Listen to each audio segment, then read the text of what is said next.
day, or in the jungle. The sky was pitch-black, utterly starless. The only light came in brief, sweeping flashes as a German searchlight raked across a distant ridge. It was then that Alfred found a rock overhang an eager shelter, but enough to shield them from the wind and rain.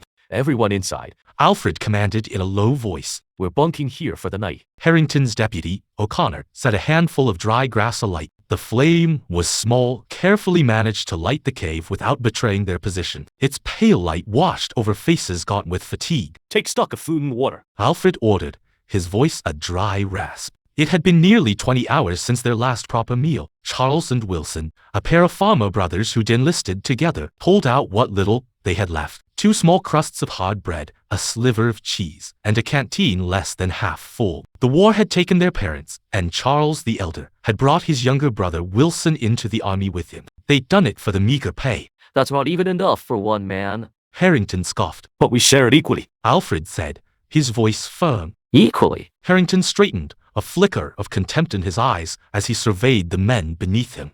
"Lieutenant Colonel Osborne, basic military sense dictates that we prioritize the survival of commanders and elite soldiers. "In my unit, there are no aristocrats or commoners. There are only soldiers, and every single one of them matters." The mood in the cave grew heavy. Harrington stood up, staring down at Alfred with cold condescension. "Those sentimental ideas will get every last one of us killed." Hunger and exhaustion had every man's nerves stretched to the breaking point. But Alfred held his ground. With his own hands, he divided the food into equal shares, a morsel of bread, a sliver of cheese, and a few precious sips of water for each. Before leaving, Harrington made a deliberate detour to Wilson's side, leaning in to press his lips close to the young man's ear. Then, he raised his head and shot Alfred a playful, knowing glance. The provocation was unmistakable. Alfred set the watch rotation, taking the first shift himself. The rest of the men tried to sleep, hoarding what little strength they had for the potential march ahead. But the meager rations had done nothing to silence the gnawing hollowness in their stomachs.